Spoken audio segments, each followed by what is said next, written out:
ذی الحجہ کو، ذو الحجہ کی 9 تاریخ کو، اور اس کی فجر سے تکبیرات تشریق شروع ہوتی ہے، جو 13 ذی الحجہ کی عصر تک پڑھی جاتی ہے۔ کل 23 نمازیں بنتی ہے، اس کی بھی تفصیل بتا چکا ہوں کہ ہر فرض نماز خواہ جماعت سے ہو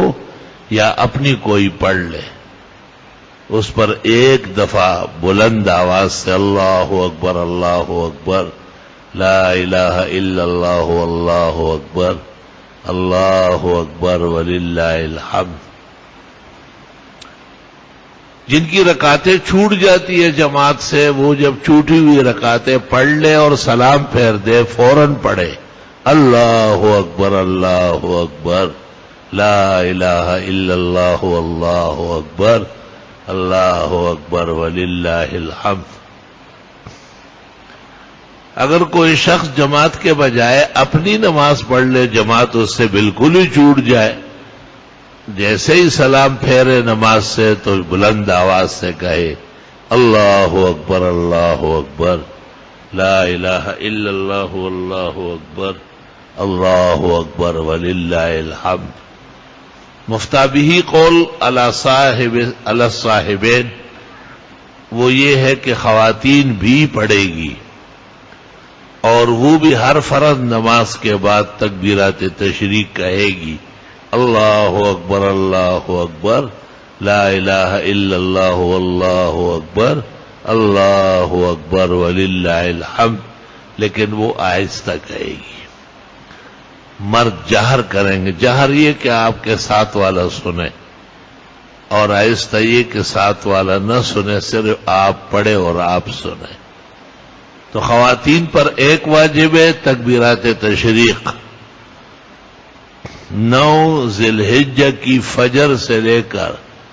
13 ذی الحجہ کی عصر تک کل 23 نمازیں بنتی ہیں ہر فرض نماز کے بعد۔ اور مردوں پر 2 واجب ہے، ایک تکبیرات تشریق پڑھنا اور دوسرا اونچی آواز سے پڑھنا۔ سلف صالحین ایک دوسرے کو بھی تلقین کرتے تھے، کوئی ملنے آتا، کوئی عید ملنے آتا، کوئی کسی کام سے آتا تو اس کو دیکھتے ہی پڑھتے تھے اللہ اکبر اللہ اکبر، لا الہ الا اللہ اللہ اکبر، اللہ اکبر وللہ الحمد۔ کسی بیمار کی عیادت کے لیے چلے جاتے تو پڑھتے اللہ اکبر اللہ اکبر، لا الہ الا اللہ اللہ اکبر، اللہ اکبر وللہ الحمد۔ بہتر ہے کہ کوئی دوست ملنے آئے، عید ملنے آئے، کوئی سوغات لے کے آئے، آپ لے کے جائے تو ایک دوسرے سے پوچھ لے کہ آج کل ایام تکبیرات تشریق ہے، 9 ذی الحجہ کی فجر سے شروع ہے اور 13 ذی الحجہ کی عصر پر جا کے مکمل ہوگی۔ کل 23 نمازیں ہیں، اور ہر فرض نماز کے بعد نماز پڑھنے والا مرد اونچی آواز سے پڑھے اللہ اکبر اللہ اکبر، لا الہ الا اللہ اللہ اکبر، اللہ اکبر وللہ الحمد۔